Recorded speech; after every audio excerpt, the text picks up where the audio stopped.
For thousands of years, humankind have been fascinated in the earth beneath our feet, but evermore so in the possible worlds that lie above our heads.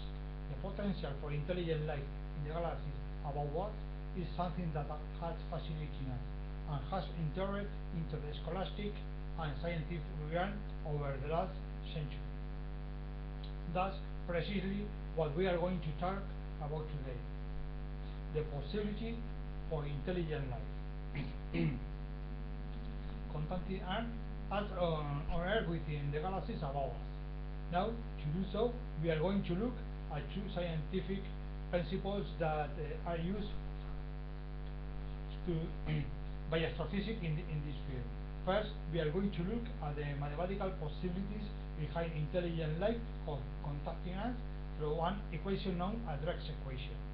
After that, we are going to look at attempting to answer that question as to why, if intelligent life exists, haven't we been contacted yet. To do so, we are going to look at something called Fermi's paradox, which helps to answer that the question as to why we haven't had intelligent life contact.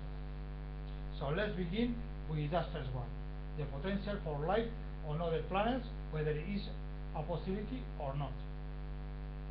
Now, to look at this, we are going to use something called Drake's equation, developed by an astrophysicist by the name of Frank Drake.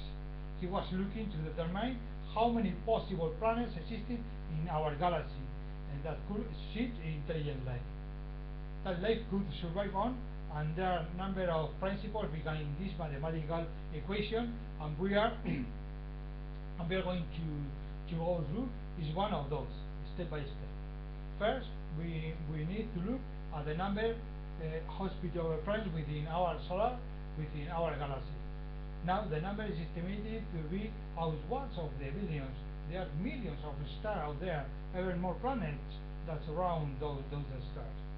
That number of planets is quite large. Next, we need to look at this fraction of simple life that might exist. This is bacteria and things like that. That's natural. Once again, we have a pretty good evidence to show that this is rather abundant within the galaxy. If we find it on our planet, we find fossils on it within the meteors and asteroids within our solar system as well. That number is quite large. The next element, if we look at the fraction of intelligent life or civilization that we could see of this planet. Now, this number is not nearly as high because we know Earth has billions of species on it, and only one has them is in intelligent life. One of them has the ability to contact us worlds. We can expect every planet to have something like us on it as well. Now, finally, the final element of the mathematical equation of Drake's equation is the fraction of intelligent life that is around. Now this is actually our smallest variable. It is extremely low. If we look at our time frame, humans have been around for about 3 billion years. The reality is that Milky Way is 3.2 billion years old. Put that into a scale, we exist in 1 second of a 24 hours clock. The likelihood that another intelligent species exists is the same 1 second as is very, very low. When we put all those together, we see that the possibility for intelligent life exists, but is a low probability. But it's out there, but have to ask ourselves, why haven't we heard anything yet? Why haven't we contacted? And that's when we look at the next element of our principles that we are looking at today. And that's known as Fermi's paradox. Now, this was developed by Enrico Fermi and Michael Hart, two astrophysicists, and it is famously developed over the cup of coffee with a large number of astrophysicists in a cafe when Fermi simply asked, "Where are they now?" They were looking to answer that question, and they offered up a number of possibilities as to why we haven't been contacting us of yet. And we are going to talk through those today. Now, the first element that he introduced was the possibility that these civilizations are just too far out. The Milky Way is so big. We simply never see them. Now, our galaxy, the Milky Way, is 100,000 light years in the distance. That's 6 trillion miles. That's a lot of distance to traverse, and simply we may never be effectively able to do that. May never be able to effectively communicate out this far. And the next element of that, this civilization have existed or do exist, but they simply can't contact us or have to destroy themselves before they reach the potential to do that. Now what this element looks is the possibilities that simply intelligent life exists for only short moments of time. That element of the solar system as asteroid impact, solar flares, destroyed a lot of civilization before they reach the ability to communicate.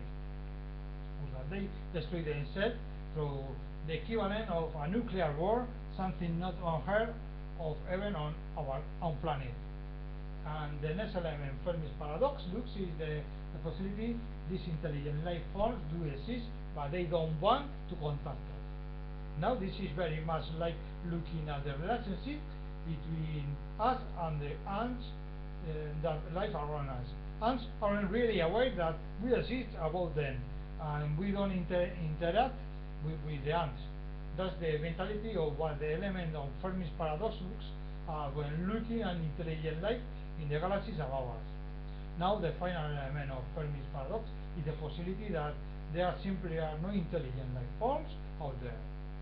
That we are alone on our Earth, and there's nothing left or nothing else out for us to contact. Now all of these were potential answers to why we haven't been contacted yet, which is what Fermi's paradox proposes.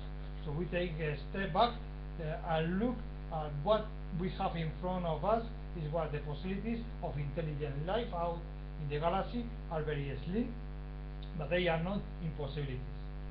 Well, that might not sound as well the most hopeful thing out there. The reality is that we just have our work cut out for us.